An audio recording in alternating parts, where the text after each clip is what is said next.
Welcome to Drive-By Automation AI. So today I'm going to share a little project that I did, and this is how AI can really make a huge impact. I'm going to do a live demo on something that I haven't looked at yet. So one of the ways I do it is for projects that sometimes I'll work on. So one of the companies that I'll do work for on a contract basis is this company here, TopTel.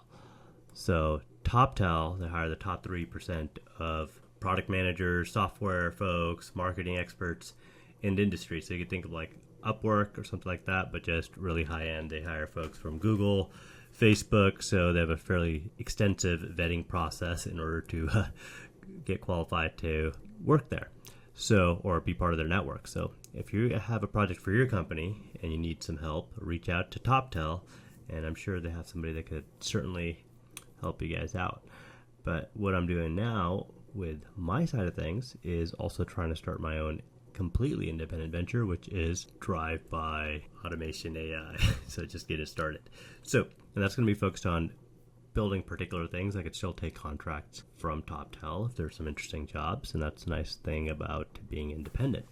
You could work for yourself, or you could work for other companies on a contract basis. So the way it works is they'll have some opportunities and they'll bring them to you. And it's not just somebody reads your resume, you have to actually go and apply to it. But here's how AI can help. So here's a position that they're looking for. They're looking for a technical product manager, and that's how I approach it with my RE Gold. So right now, one thing I can do is I can just go ahead and take a screenshot of it. Boom. Now, what I would do is just go to my RE Gold. This is my custom configured AI. Go ahead, and actually right now what I do is provide me help with the TopTel things. I like to configure it beforehand, so I dropped the screenshot there. So I'll go grab this again. Bam. Okay, so now I can just go ahead, drop that in there, and it doesn't come without complete issues. So there's a little bit of manual massaging, but it's going to work off of my information, and when it's incorrect, I certainly have an opportunity to correct it. So what I'm going to do is, all right, and the nice thing is this is very conversational. It makes it pretty comfortable to use. So, hey Ari, help me with this TopTel opportunity. I want you to just go one question to full and skip questions about, I don't know, hours, etc. See, so I sent over the screenshot. It's going to go ahead and read it. And see, the way I have it trained is, if applicable, tell me about your experience around stage gate process. Answer in third person. Here are some relevant project points from your experience that we can use. And how does it know that? Well, funny you should ask. So I created this giant document. It's, I think I have another one. It's like, this one's only 37 pages. This is just for particular projects. But the initial one was like over 80 pages long. And this has particular projects, and it also has all the companies that I worked for. So I went and essentially built like a digital portfolio that has kind of my contribution, describing the project, the journey, the story, the impact, my role, the position, which company I worked for, etc. So now, based on that, it actually goes and pulls those projects and brings them in. So right now, what it says is, here are some relevant projects from experience. Led development of VR factory tour at Knauf Insulation, where we structured a stage gate process to ensure project milestones were met. Yeah, that's true. We actually got done ahead of time and under budget on that one. It was fantastic, and we were actually able to reshape that project and actually really meet the customer's needs, because initially they wanted to scan this whole factory, and it didn't necessarily make sense. Well, it might have made sense, but it wasn't necessarily the thing that was going to actually completely accomplish their goals. So we tuned it up a little bit. Then manage development of track management platform following stage gate process to ensure all phases of the project were completed successfully. Yeah, so stage gate process, I wouldn't say exactly. It's with different milestones, you're going to be able to be flexible. I'd say like where I really did one of these is when I do those wild motorcycle projects and challenges, when I want to go and try to complete something in 24 hours.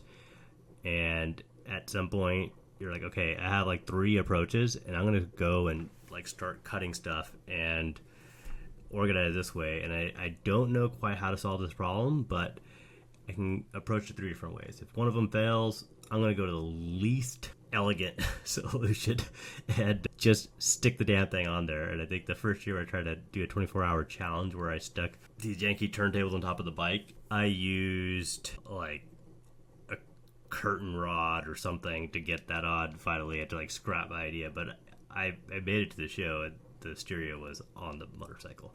And, you know, a lot of these processes that are in software that they're talking about, software development, a lot of them came from manufacturing.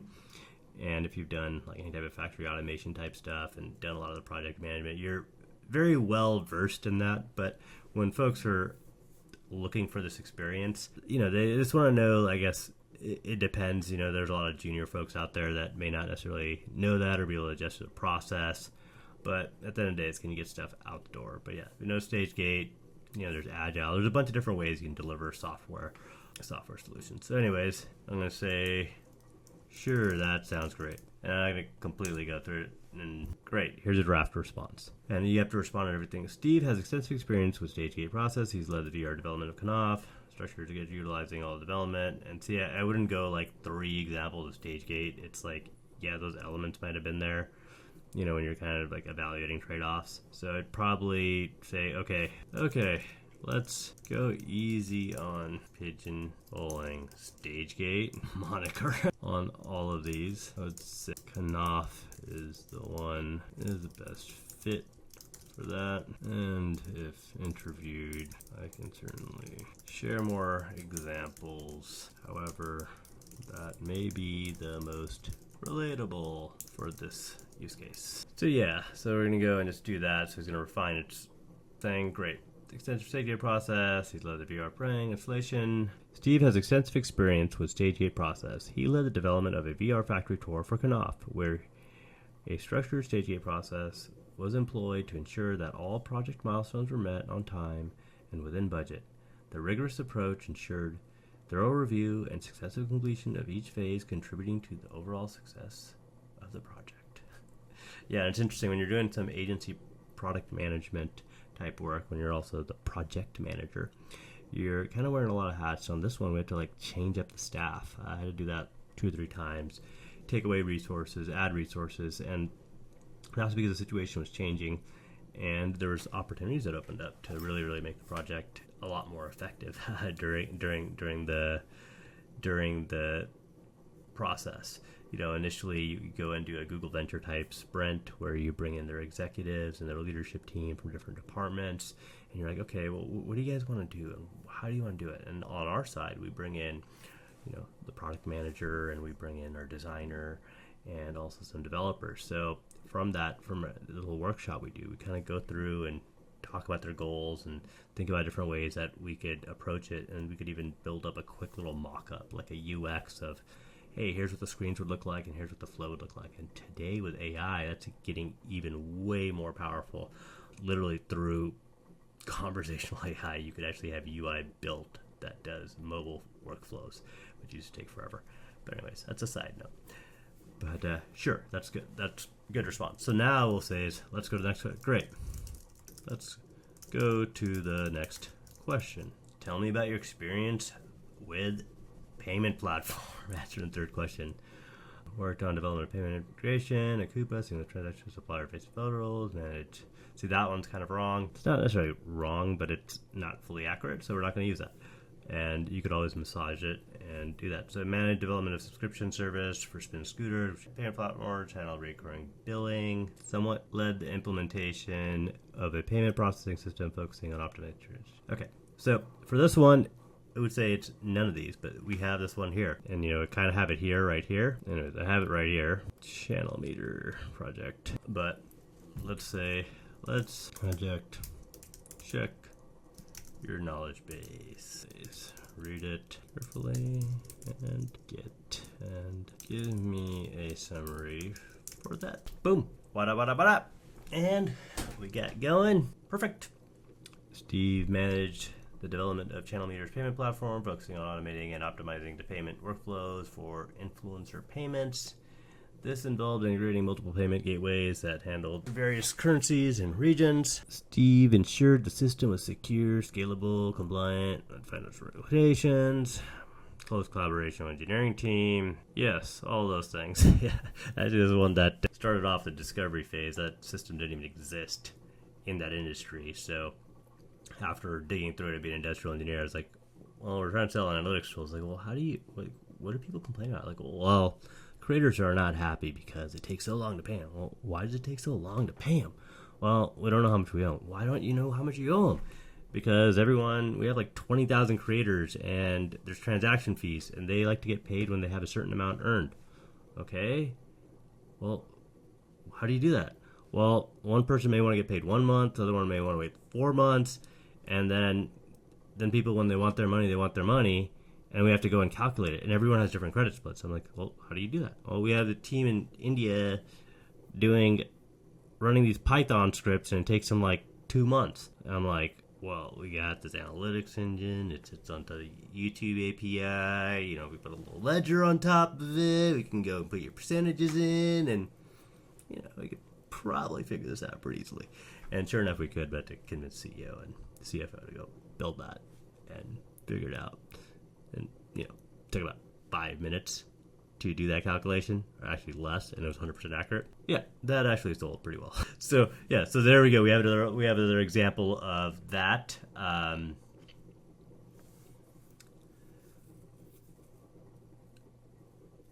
So, you know, I think I'd probably want to mention some of this stuff. So the thing is, you have this thing on your back end. Okay, let's use, sounds good. Maybe mention the scale, under 20 countries. This little thing on the other side here, I had this one actually generated from my notes to that, and it left some details out. But you can always come back and massage it, so it's actually leaving the revenue numbers off. But regardless, it's getting close. I'm tired. All right, and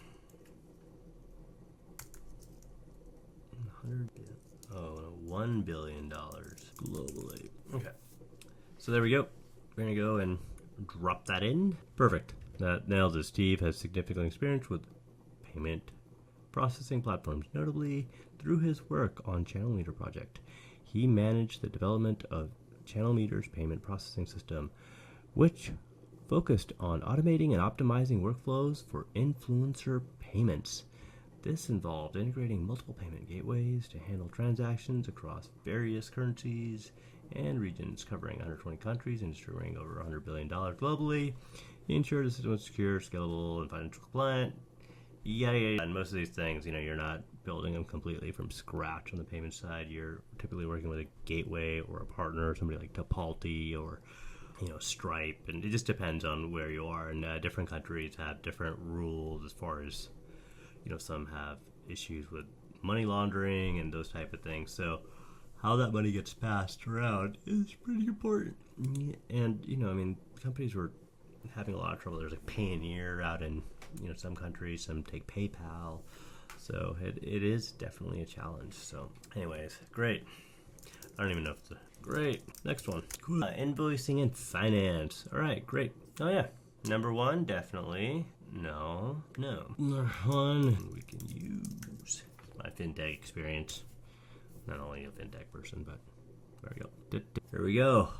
That's good enough. I could probably improve this a little bit, and add some flavor to it, but you guys get the picture. So, for example, this one's a little light on it. Steve has extensive experience with invoicing and finance, particularly development through his Coupa supplier work on Coupa supplier-facing portal. He led the redesign of the portal and focused on enhancing invoice workflows and financial operations. This involved optimizing, ensure accuracy, efficiency, and compliance with financial regulations. Steve's efforts to improve usability on the portal, leading to a better adoption rates and streamline the financial transactions for suppliers and clients alike.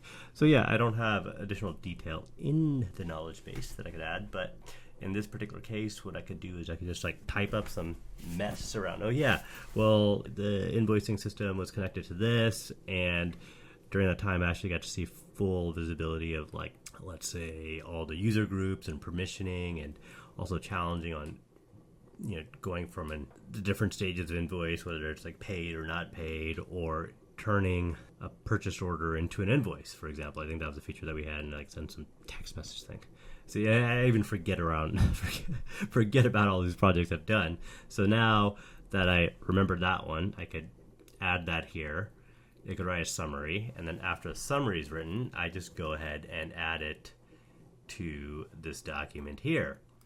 And where this is going to go later is, this is what I'm working on next, is creating this larger database. And now what we'll do with this is all the jobs will be referenced, because right now it's with a PDF, and this is the project I'm currently working on to improve this workflow even more, where all of these payments and projects will actually be put in a database that's queryable, and that'll be the source of truth. And I don't necessarily want to go through this interface that is on the web. I want this to go through Slack, so I send a Slack message with all the job details, and then it parses it, reads it through, and sends a reply. And also when new opportunities come up, it automatically searches those, pulls up, and sends them my way. So yeah, I mean, it works pretty good. I mean, thinking about that and sending a reply, and I'm also recording this video, would take me significantly longer than it did right now. I'd probably waste an hour on it, quite honestly, without AI. But with it, I can quickly just boom, boom, boom, just be editing. Okay, that's wrong. Here's how we do it. So that's kind of like how you work with the inaccuracies of AI. People are like, oh yeah, you're going to use AI. It's like, and it's inaccurate. No, it's like you go and correct it, and you make sure everything is flows through the process correctly.